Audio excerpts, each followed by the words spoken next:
fits in.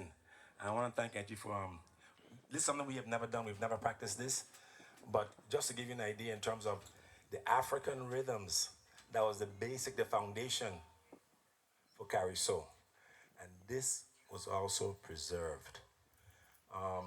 Years ago, we've had the honor and opportunity to work with Leona Watson, who sort of helped revive Cariso in the Virgin Islands back in the 50s and the 60s and the 70s. And we learned a lot from her. And we're hoping that we can keep this tradition going and get some young people interested in learning this part of their culture.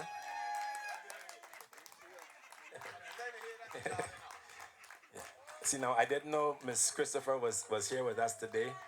Otherwise, would have asked her to come and join us because now you're going to hear how it's supposed to really sound. We did this yesterday, and now again, this is a very important part of one of the things that influenced our music because Cariso is also part of the foundation of modern day Quelbe.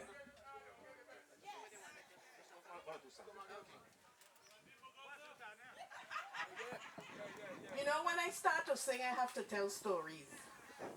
So I'm sure Dr. Larson already told you about what Cariso is. And it was done by women in the sugarcane field. And most of the song talk about the pain and the suffering that a lot of the enslaved Africans endured. So I'm going to share one of the events that happened here on the island of St. Croix. Cariso! Cariso! Cariso! Cariso is a melodic memory of the African past. When the Africans were snatched away from their homeland, they were stuck like cattle on ship to faraway land. Some were kings and queens, philosophers, doctors, engineers. You could imagine that dreadful journey across many ocean and sea. They brought with them their food, their history, their culture, and their traditions. And it was on a plantation just like this. Cariso was born. It was used to tell a story. It was used to send messages from plantation to plantation. It was used for freedom songs of long ago. And it was used for gossip. It was the women that sang Cariso, accompanied by the drums. But I take you now to a special day. We're going to be celebrating that day next week, July 3rd, 1848. And this is the story about Emancipation Day. It was on the north side of the island of St. Croix. Thousands upon thousands of enslaved Africans were marching to their freedom. The sick, the lame, the blind, marching, marching. Some in carts, women and children with no shoe, marching. You would think that they were getting a gift wrapped in a package, but you would hear them say, we are going for our freedom. And you might know that song, and it goes like this. Clear the road, ayo, clear the road. Clear the road, let the slave them pass. We coming for our freedom.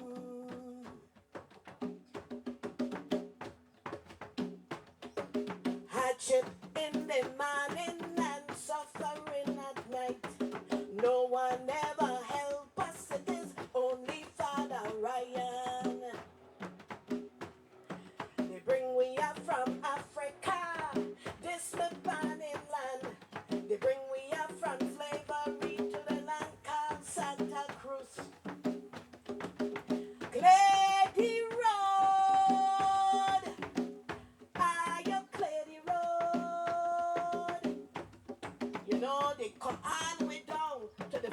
set foot. They're knocking on the doors in tongue. Our side or no side, they say. Led by Moses Gatlin, better known as General Bodo. When they meet in Frederickston, the governor said, "My son, me taking it no more. I got to get them their freedom." And you know, part of that song is about the governor. Governor von Schulten, Governor von Schulten, stretchy power till he crack and he write down our freedom. You see, it was a lot of stories about events that happened here on the island of St. Croix. And remember I told you, some of the women will be in the fish market, in the vegetable market, ponging mele. And they would create songs right on the spot. One of them were arguing, and this is what she said. Emma Foul Face, you're not good. Where you got for me? The Bajan mandate says so fine. He got one ship, you say it's mine. Wake me, shake me, don't let me sleep too late. The man with the heavy sensation was coming at the Golden Gate. I hope a little bit of our history and culture, Cariso. You know, Cariso is not just in the fish market. You can hear it all over now. Calypso, hip hop, all of that is a part of the origination of Cariso. Thank you very much.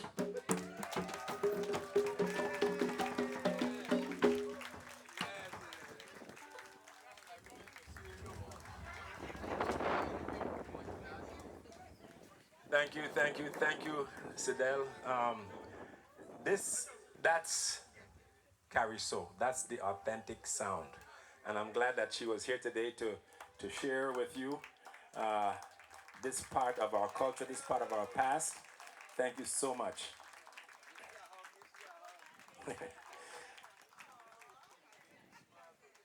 This also is part of what influenced our modern day Quelbe. Now, our ancestors, when they had the opportunity to play the music that they felt, they began to get creative and use what they had available to them in order to express themselves musically. Quelbe has evolved from very rudimentary beginnings to something a little bit more complex, as you're going to see. But the original Quelbe bands that developed here in the Virgin Islands, they were also called string bands or Quelbe bands. And they had very simple musical instruments. And we're going to see how over time those instruments changed to build more character, more intense elements into the music. Some basic instruments are going to survive regardless. And we're going to introduce some of these instruments to you and show you how they sound individually and then how they sound collectively. Okay? Now, one of the basic instruments in a Quelbe ensemble is the squash. And the squash is a gourd uh, found all in many tropical environments. It's dried, it's hollowed out, the edges are serrated, and then there's another piece that is used to scrape it. Mr. Thompson is holding up a squash. I don't know if you can see him, the squash and the scraper. And you can see these things grow all over the Virgin Islands, all over the Caribbean, all over tropical areas. And there's an art to to making these instruments. Now I'm gonna ask him to just play something so you can see what it sounds like.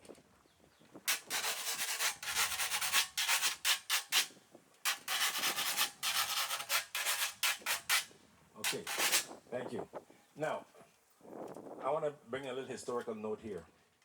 You heard that sound, right? Sounds like scratching, right?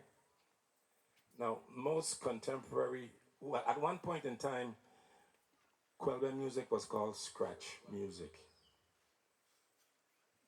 Most informed Quelbe musicians take offense to that term. Okay? You can use it, but if you use it to us, we're offended. It's because when Europeans came here and they heard this is what was predominant, and that's how they described the music.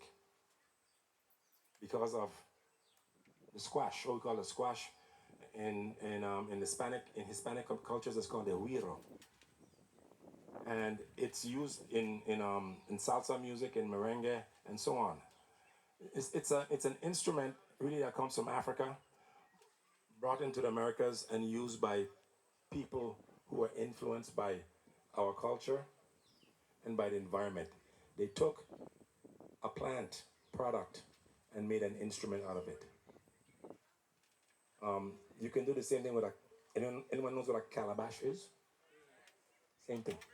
Yeah, except it's round. Gobi, right? So the squash is one of the main instruments in a Quelbe group. Then we have another instrument which is also consistent. It's called the steel, and basically it's a triangle made of metal. Made of metal. This way,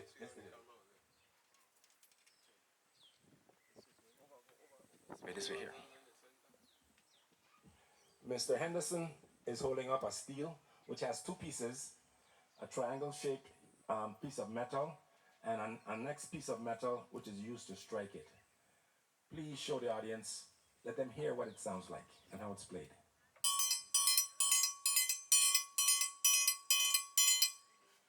The steel, please give Mr. Henderson a round of applause, our steel player.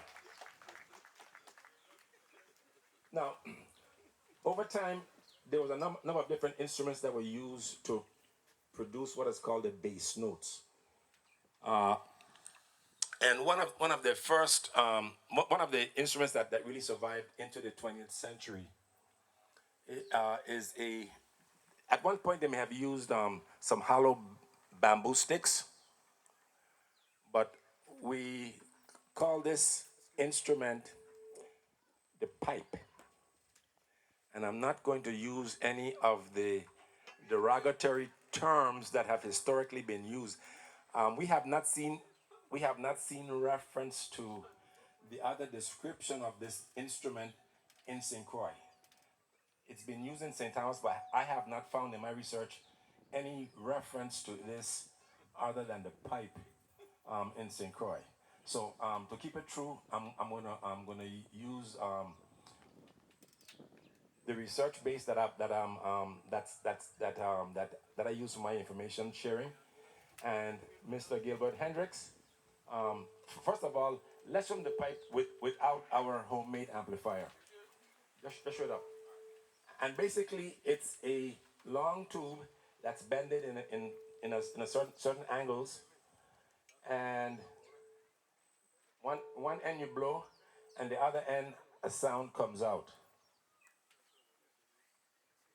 And through our African ingenuity, we found a way to make it a little louder. Mr. Hendricks, would you please let them see what the pipe sounds like?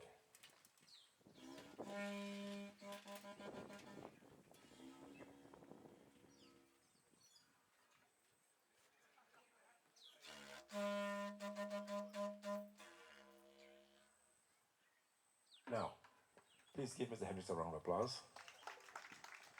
Thank you. All right. Those are three instruments that are basic in old time Quelbe. Another very basic instrument is the